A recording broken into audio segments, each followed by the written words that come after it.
Good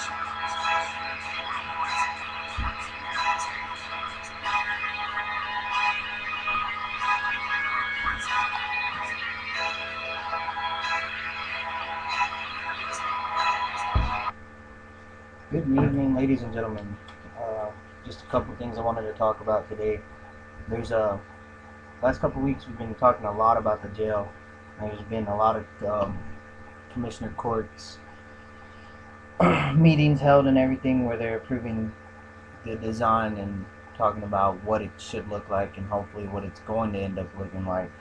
Right here in the last issue of the Fredericksburg Standard, you get to see a picture of it. This is the idea. The conceptual idea right here, what the outside of it will look like.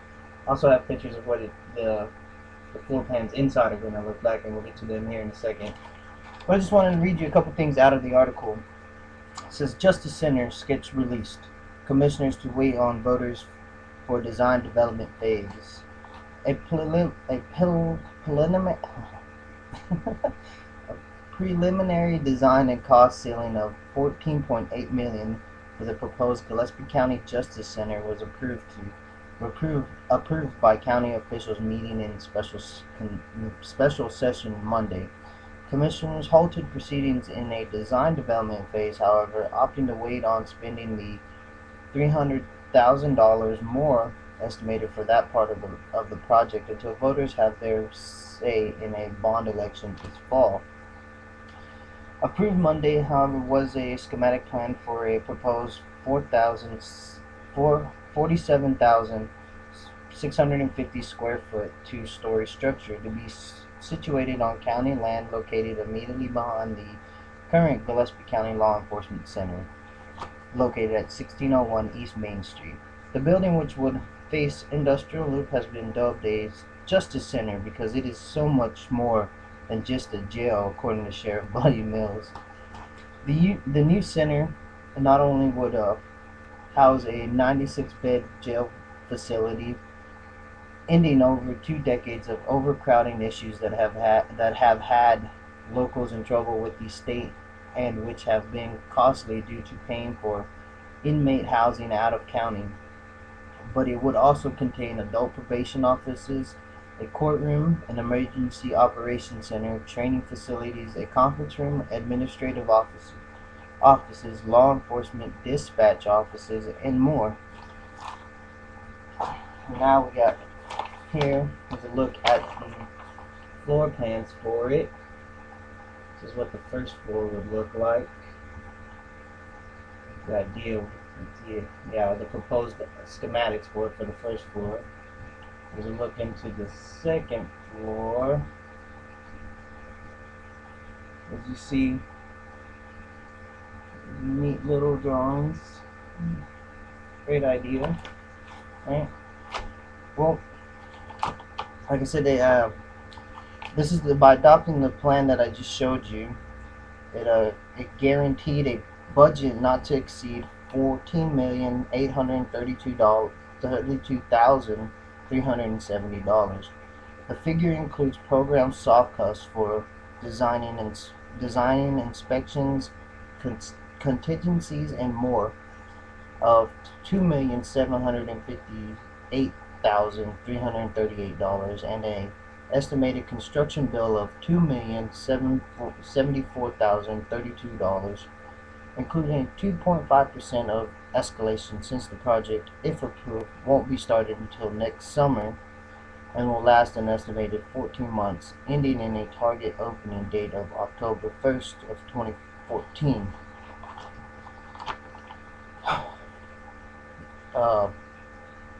County officials emphasize that the estimate is just that, an estimate, and that the actual price tag could be lower by the time the bond issue is voted on by the public.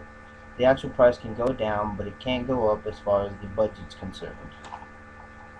Okay, let's see. In the meantime, the cost estimate covers everything, including a lot of built-in work to the facility and new equipment, including radio systems for the dispatchers. This is everything the sheriff needs to start the jail up on day one. Barrera was quoted. Ms. Barrera is the spokeswoman for Bonner Company. Bonner's the construction management company that's overseeing, I guess, the bureaucracy of it all, for lack of a better term. Although approving the schematic plan and a maximum budget price for it, commissioners decided to wait on moving forward with the design development phase. That part of the project would involve WHJ architects finalizing details, including coming up with materials list and exact cost. The benefits to completing such a phase prior to the bond election would be that voters would know many more exact costs, and if the bond is passed, the project would be some 5 months closer in the process to becoming a reality. The drawbacks are that to perform these tasks, the service of the architects and construction management firm together would cost roughly another $300,000 on top of the estimated $115,161 the county has already spent on the proposed project to get to this stage. Wow, just to get to this stage. Alright, if we knew the bond was going to pass, it would be an easy decision, Ron Slavin said prior to making the motion to not proceed with the design development phase. I'm hoping it will pass, but there's no guarantee. Reason why he says that is when they first, a decade ago, when they first brought this up for us to do this, the citizens of Fredericksburg, the people of Fredericksburg and Gillespie County said, hell no, we don't want this bigger jail. We don't want to waste all this money on criminals. Commissioner Donnie Schoch, I'm probably saying it wrong, and I apologize for that said the more detailed information would be good to know for the education of bond voters. I'm concerned that we don't have enough detail to show the public so they can make an informed decision, he said. The knowledge gained by the design development phase would be helpful to know, agreed County Judge Mark Strayer, but I don't know if it's worth paying for ahead of time. He pointed out that funding for that phase would be paid out of the county's general operating fund until and if the bond issue passes. That's a lot of money for us to pay to get that information, only to have a chance that it doesn't pass, Strayer said, and we could certainly use that money in other places. Some other possible additional things that they considered during this meeting was a cosmetic included 3 possible projects. First, it was suggested that a 2,700 square foot space be added onto the current Gillespie County Law Enforcement Center at an estimated cost of $871,536 to house the state fire marshal, constable, juvenile probation, and squad rooms to serve future needs. Second, it was suggested that county planners consider adding a $45,000 to expand the emergency power system for the existing LAC building. And last, the proposal asked commissioners to consider adding a $48,000 accessible flooring system for the training room and dispatch. These extra projects would be a matter to be discussed between the county and the city because the LEC, unlike the county-owned and operated jail, is a joint facility for which costs are shared between the 2 governing entities. Strayer explained it has nothing to do with the jail project, he said.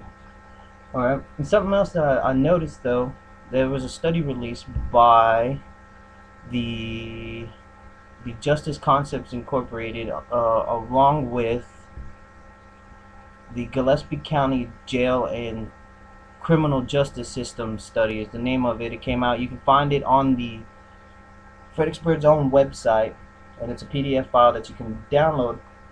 In the study, they addressed a lot of key issues that are why we have an overcrowding in our jail system, what we could do about it, where we're losing a lot of money, and the actual idea of where a jail should go, and the fact that we really need a jail.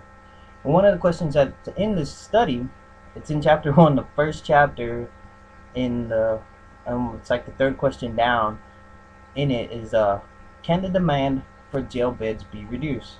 Yes, and the answer is yes, there are a number of recommendations that can shorten the length of stay of detained arrestees and sentenced inmates. These recommendations do not affect public safety. They focus on moving arrestees and sentenced inmates more quickly through case proceedings. And one of them is improving the speed of preparing paperwork to move sentenced inmates from county jail to the Texas Department of Criminal Justice, the prison system. This is an internal process with county agencies. Improving the coordination of magistrate sessions. Suggestions are presented for improving coverage by the Justice of the Peace, the JPs. This does not imply that the JPs are lax in their performance, as they seem competent and operate in ways comparable in other similar sized counties. Improving the bond schedule used by the JPs, providing adequate public defender resources, providing adequate attorney staffing in the county attorney's office. This is a workload issue that could affect the ability to process cases. Our sixth recommendation, which is kind of a scary idea, is the establishment of a criminal justice coordinating committee, which would establish an ongoing forum that can address other issues that occasionally arise or that could not be sustained during the course of this study. One of the issues that this body should address is that of intervening into the recidivism cycle of alcohol-involved offenders. This effort will likely require an extended collaboration and study by the JCCC. And it goes on to talk about the other ways we spend money in transportation and how we're losing it that way. There's just a lot of good stuff in this thing. And then in chapter 2 of it, it talks about how a lot of the stuff that we're arrested for, like your Class C misdemeanors and things of this nature, there's a section where it talks about the reducing rate of inmate growth. It's recommendation 4.1, the speed of preparing PIM package should be improved. A PIM packet is the paperwork required for the transfer of local inmates to state prison or state jail after adjudication. Could be cut in half or more by revising the manner in which the various documents are processed. Instead of 6 to 7 weeks for paperwork processing, this time could be reduced to 2 to 3 weeks. PIM packets contain the following documents for offenders sentenced to TDCJ, which is Department of Criminal Justice. Texas Department of Criminal Justice. Institutions, prison or state jail. Requiring documents, and then list the things that you're supposed to take. If you want to look at it, like I said, it's real easy. You can just go to the website of fbgtexas.org. I think it's .org. It might be .com. But Fredericksburg's official website, and there's a PDF file where you can look this up. And because that's where I found it. It's not that hard. Let's see. There's another part in here. It's a better coordination. Remember how we talked about that a lot of this, that's the reason why we have such overgrowth and crowding in our jail, is because, well, the bureaucracy, the slowness of this paperwork and things of that nature. What you see here is in, well, I guess you don't see it, I do. In the recommendation 4.2, better coordination of magistrate sessions would reduce the jail population. Missed magistrate sessions delay the release of arrestees eligible for release. Description: the two justice of the peace and municipal judge should ensure that coverage is provided every day of the week for newly arrested persons within the judicial system. This should be achieved by having contact with the jail every day in the instance that a JP is absent for a day, such as attending to other duties. Communication with the jail and or other JP would ensure that coverage is provided that day. Also, it would be most helpful if a magistrate would call the jail near the end of each day before leaving office. This would avoid having the jail staff call the magistrate at his home. Although under statute the jail is only able to hold Class C misdemeanors For 48 hours, missing a day means that a person might have been released the first day, will stay the second day. Generally, magistrate coverage is good, except on the average of about 1 day a week. That's 4 days a month. That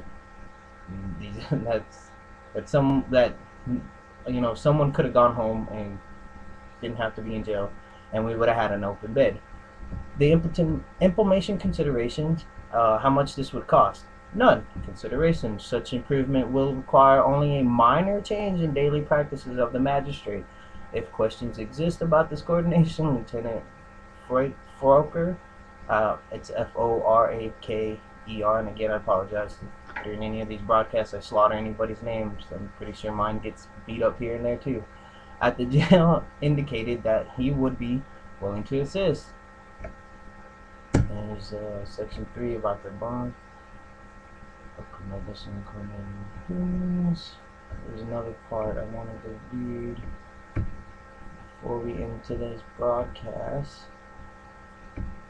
It talks about having a public defender party. It's public defender's office is the same thing. It's like the prosecuting attorneys, except it's more organized, and it's for the defendant, for your indigent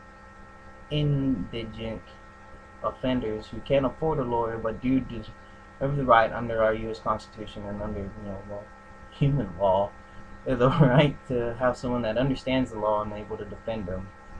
And it just talks about providing one of those non-profit organizations to work for us to help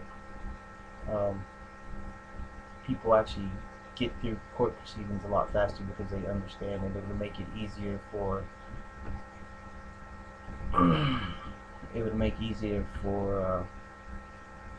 lawyers to communicate with their clients than they currently do right now. Let's see. It talks about it in recommendation 4.6, provide adequate attorney staffing for county attorney's office. Maintaining ability to process case in a timely manner and balancing a high workload. Description. The county commissioner's court should provide sufficient support for the county attorney to handle the workload volume of cases.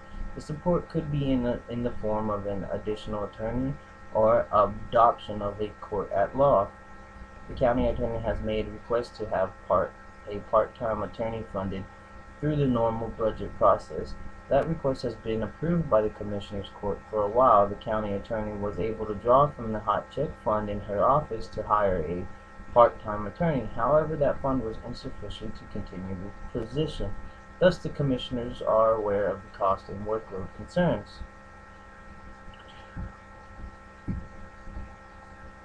Let's see. There's an issue of the recommendation 5.1, transportation staffing and procedures should be improved.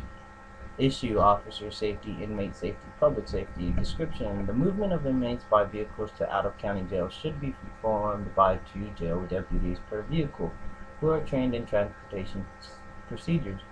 One deputy would perform driving duties and the other would observe and provide security, i.e. cover, as if is often called jail stands.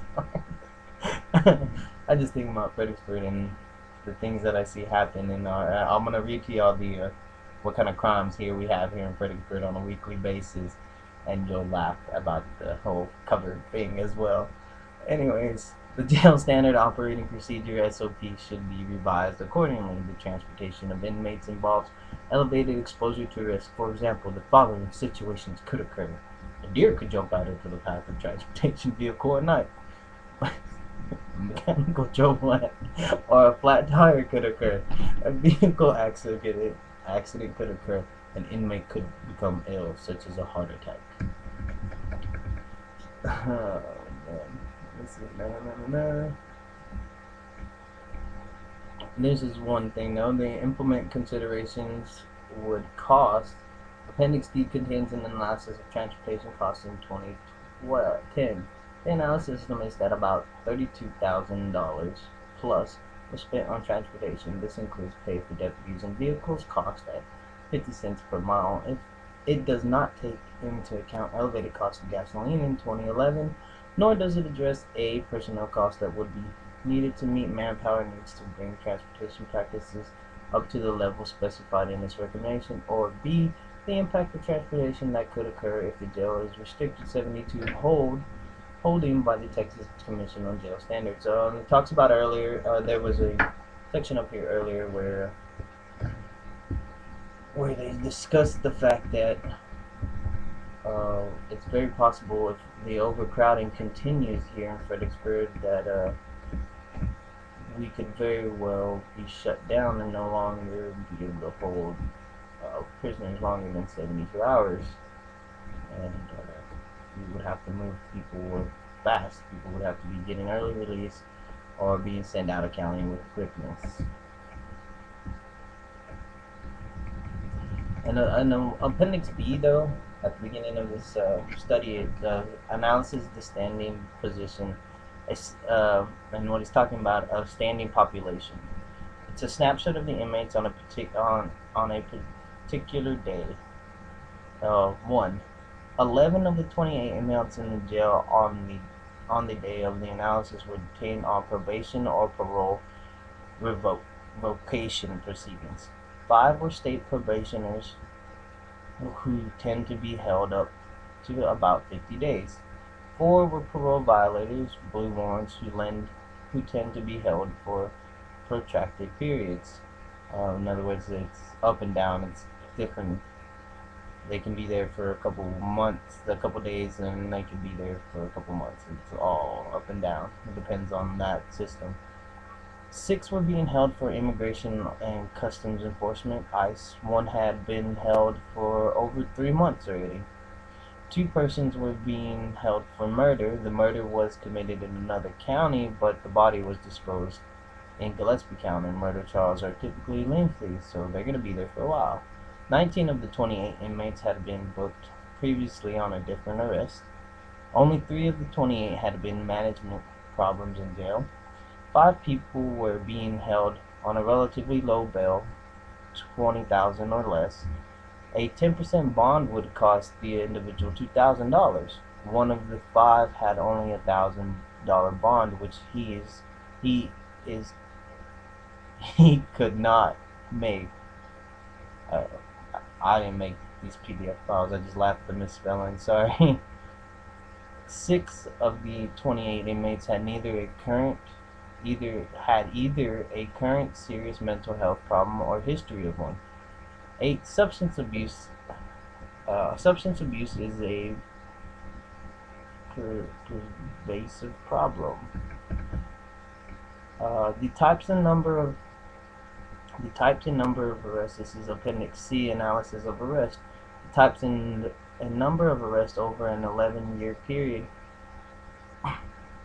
1. Serious crimes of violence are relatively infrequent. Gillespie is a peaceful community. There have been no arrests for murders committed in Gillespie County in the past 11 years. In the last 5 years, there has been a murder, suicide, and 1 unsolved murder. Rape is almost non-existent. Aggravated assault with a weapon is very infrequent. 2. Drug arrests are higher in 2003 than any other year. 3. The primary offenses for which arrests have been increasing these are also the most frequent offenses. Number 1, drunkenness, public intoxication. This offense has fluctuated. Its high point is in 2009. DWI arrests spiked in 2007, but are still more than 2 times higher than 10 years ago. And the all other offenses category is not as high in 2005. However, it is much higher than 11 years ago. Examples of offenses in this category are contempt of court, perjury, public nuisance, trespass, and violations of municipal ordinance.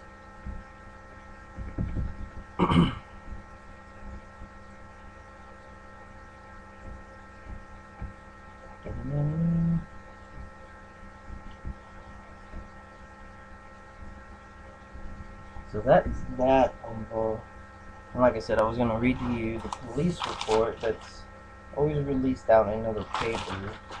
It kind of gives an example kind of crimes that our police have to deal with here in the great dangerous city of Fredericksburg, Texas. But my uncoordinated, unprepared self, my procrastinator, here I go. Okay, I'll take you from the most current one. This one is, I got both of them here.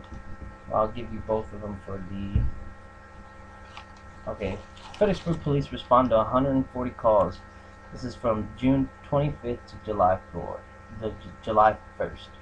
9 minor motor vehicle accidents, 17 alarms, 10 animal control calls, 1 assault, 1 burglary of a vehicle, 6 civil dispute calls, 3 cases of criminal mischief, 10 disturbances, 1 call for emergency assistance, 1 case of fraud, 2 cases of harassment, 3 public relations calls, motorist assistance, 18 public relations calls, vehicles unlocked. That's 18 every week. That's always in the double digits of cops having to be called to go out and unlock people's vehicles. 5 calls related to the recovery of property, 12 reports of suspicious activity, 3 thefts, 14 traffic hazards reported, 1 warrant service call, 8 welfare concern calls, 15 miscellaneous. I've been meaning to figure out what is miscellaneous. What does that mean? Cop got called and turned it out to be a buddy, and they got caught up BSing, and he's like, "Oh crap! I actually got to go back to work." I mean, what does that mean? Gillespie County office deputies respond to 107 calls during the time period of June 25th through July 2nd. 3 major accidents, all DPS. 3 minor accidents, 10 alarms answered, 3 911 hang-up calls, 10 alarm animal calls, 7 disturbances reported, 4 civil disturbances reported, 9 welfare concern calls, 8 suspicious activity reports, 1 suspected DWI case, 7 arrests, 4 public assistance, 3 prisoner transports, 21 citations and warnings. How can they count prisoner transport as a call, as answering a call? I don't think that's fair. I don't think you should be allowed to do that. There's a bunch of them that I think they just rename numbers just to add the numbers on there to push this jail agenda, because, yeah, that is where we're moving to. That is the only industry that exists here in America now, is the jail industry.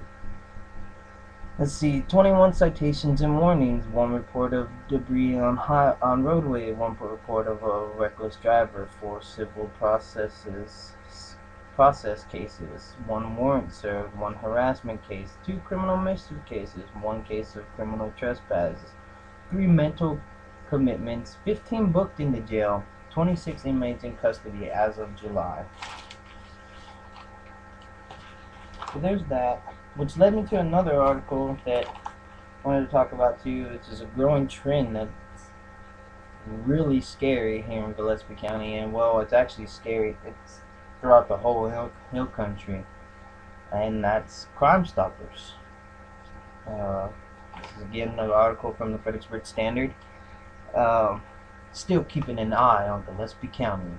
Gillespie County Crime Stoppers continues battle against crime after 23 years of service.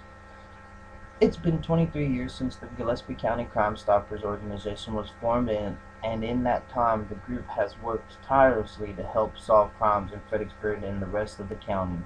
The idea behind Crime Stoppers is a simple one: pay and reward money to citizens who, while remaining nameless, provide information that leads to arrest and convictions of criminals. Anonymity is the hallmark of this program, said Gillespie County Sheriff's Office Deputy Joel Foss, who serves as coordinator and liaison officer for the local Crime Stoppers program. It's the most critical thing. Yeah, because you know how everybody in public feels about snitches. Snitches belong in ditches. Snitches get stitches. Things in that sort. It talks about what started it, what made them. It was a group of people that noticed a pattern of break-ins happening 23 years ago. and they decided to do something about it. Which, I mean, it's a good idea. We should watch each other. Here we go. The first organizational meeting held at April 19th, 1989 at Andy's Diner was led by interim chairman Steve Watson, with Fredericksburg Police Department Sergeant Conrad Bonhoff serving as coordinator and liaison officer. We give names of other members. In those early years of the program, there were ingenious ways that rewards would be paid to the informants. This is what I'm talking about. This is a secret police. This is brown shirts. This is trying to tell you. This is a new campaign that's going all across America of see something, say something, and they'll just continue doing this and rewarding people for bearing false witness on a neighbor. This is how this is a quote. And again, the same article. It says, in those early years of the program, there were ingenious ways that rewards would be paid to the informants. Bonhoff said he remembered one time when the person due payment asked to be met down a back road at a certain fence post and at a certain time of night.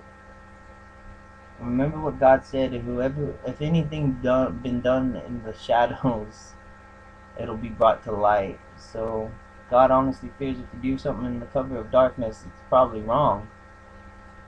But Farnoff said these steps were necessary to keep the name of the informant a secret. I don't know of a single time that the identification got out, he said. So there's tons of cases where someone had bared witness to a crime, and because they were such a great citizen reporting this crime and doing all this, but yet they wouldn't want to be publicly recognized. I know I would. If I saw someone committing a crime, hell yeah, I'd let people know. Yeah, I stopped that burglary from happening. I'd stop that fire from being set. Da da da da da. I don't understand people. And you can't say, oh, well, they don't have a hero complex. No, well, then they're driven by greed. Because then all they want is money. This isn't a good-hearted person. This is somebody that's a fucking greedy bastard. Here's a subsection of the article. Crime Stoppers program comes to Texas. Crime Stoppers was created in the Lone Star State by a passage of House Bill 1681 on June 10th of 1981. About 3 months later, the state legislature formed the Texas Crime Stoppers Advisory Council within the Criminal Justice Division of the Governor's Office. In turn, the local Crime Stoppers efforts, such as the one in Gillespie County, pay rewards for tip information that leads to the arrest and or indictment of criminals. This reward program was established for the purpose of obtaining information which might not otherwise be obtained about criminal activity and fugitives throughout the state. So in other words, by them saying we'll only give you rewards for if it leads to an arrest or an indictment of an individual, is because it draws out that, how they say there's that old saying, there's no honor amongst thieves. So it draws out that greed and that despicableness, that distrust, that dishonor, because these people have no honor, and to snitch on the very person that they probably committed the crime with, just so that they could get an award or get a better deal, which is a reward. Currently, he added, the Gillespie County Crime Stoppers program receives an amount of up to $50 for each person sentenced to probation in district court cases. The idea is to allow the criminal, I love how they use the word allow for something that's forced. If you don't pay that $50 in your probation, you go to jail. Criminal to help pay for a system that assists in the criminal's apprehension, said False. Let's see, Gillespie Crime Stoppers in Gillespie County. False mentioned that the principle of Crime Stoppers program is that someone other than the criminal has information that can solve a crime. The program, he added, was established to help fight 3 major problems faced by law enforcement in generating that information. 1, fear of reprisal. 2, an attitude of apathy. And thirdly, a reluctance to get involved. see. Let's see how the system works. When a citizen calls the Gillespie County Crime Stoppers number, and it gives the number, I won't give it because snitches belong in ditches. It is answered in the sheriff's office communication center by a dispatcher, he said. False emphasized that this telephone line has no identifying features to it, nor caller ID or star 69, for example. From there, the tipster is assigned a code number and the tip report is sent to local law enforcement for investigation. Falls went on to say that because GCCS doesn't want to know the identity of the tipster, the caller is instructed to call Crime Stoppers back in 4 to 5 weeks to check up on the reward status of their case. If the tip resulted in the arrest or otherwise clearing of the case, the tipster is eligible for a reward up to $1,000. Rewards may also be made for information leading to the recovery of stolen property, the seizure of illegal drugs, or an arrest on an outstanding warrant, the sheriff's deputy added. If money is to be paid out as determined by the Crime Stoppers Board of Directors, the tipster is then instructed on how to collect the reward. And here's a short part where it talks about it in our schools. Another aspect of the local program is the Crime Stoppers school program. But False was quick to point out that the existence of Crime Stoppers does not indicate that a school has a crime or drug problem, but teaches a proactive, not reactive approach to administrators, students, parents, and the community by publicizing a safer school environment. The school program, he added, is also a way for students to feel safe to report school crimes anonymously without fear of retaliation. This program encourages the development of responsibility, he said. The importance of Crime Stoppers. Crime Stoppers provides every individual in Gillespie County the opportunity to do something about crime that is happening in their own community, said Gillespie County Sheriff Duddy Mills. In a world where most people feel disempowered, Crime Stoppers empowers individuals to make a difference by reporting criminals or criminal activities with complete anonymity, Mills added. I, along with all members of the Sheriff's Office, support Crime Stoppers. Fredericksburg Police Chief Paul Oistrakh echoed the sheriff's sentiment about GCCS, Gillespie County Crime Stoppers. Crime Stoppers is a part of a partnership that works to keep our community safer by offering cash rewards to citizens who remain anonymous and provide information regarding criminal activity. It is important for all citizens to have a stake in making their community a safer place to work, learn, and live. How in the world is something that keeps you anonymous empower you?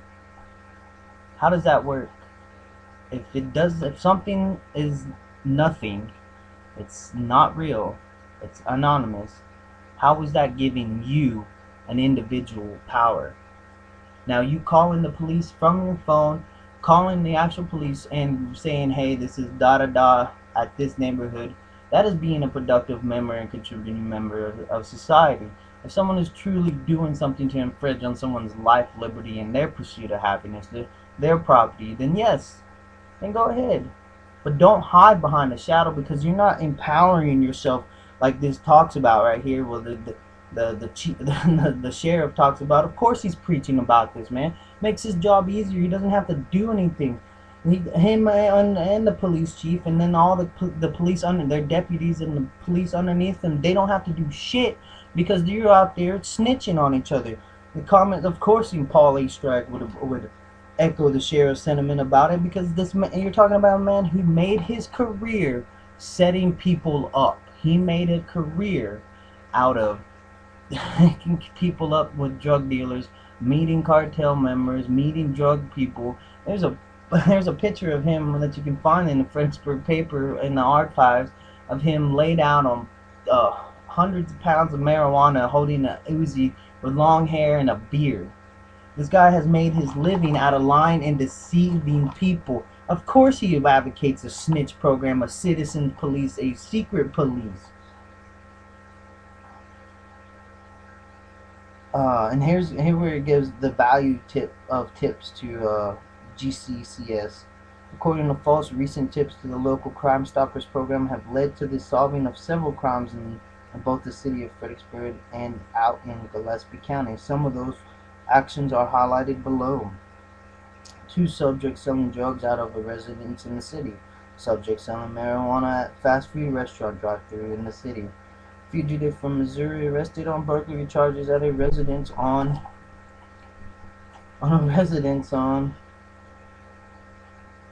State Highway 16 North in the county. 2 arrests of subjects manufacturing methamphetamine at residence in the county. Let's see, there's more. 3 arrests of subjects cooking methamphetamine at a residence in the county. 2 arrests of subjects selling drugs out of residence in the city. 1 arrest of criminal mischief at the Fredericksburg Middle School.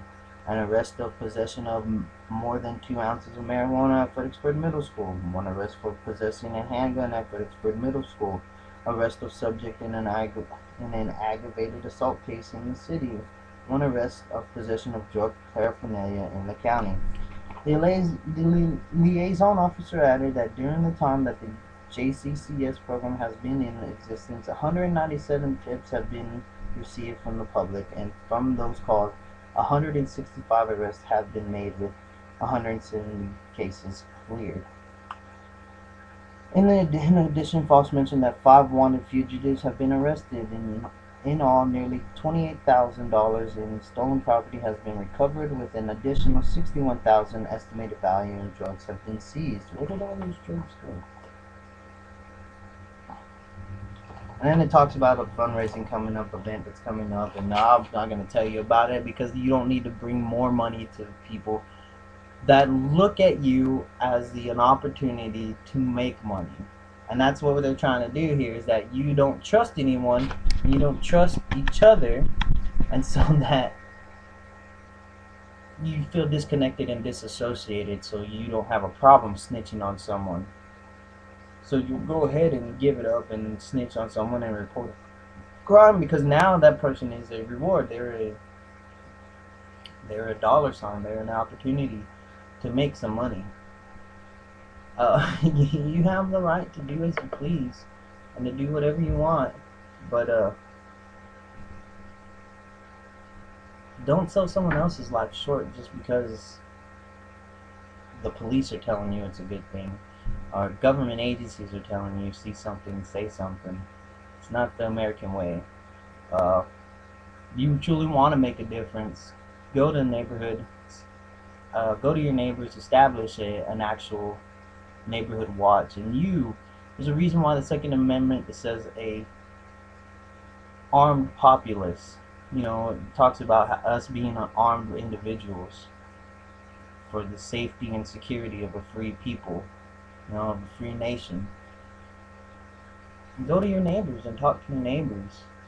That's how you avoid burglaries and things happening in your neighborhood, and unwanted activity in your neighborhood is happening. You become friends with your neighbors, and you reach out to the communities. You don't implement a system and reward a system of usurpation and deceitfulness, because then no one trusts anyone, and then it keeps us all at edge. It's like it's racism, it's Marxism, it's all of that stuff to keep us fighting class warfare. And because you know very well the guy that lives next to you isn't a bad person, generally not a bad person, and most of us pay attention to our neighbors when we move into an area. So don't buy into this. Definitely do not go and raise money for these people.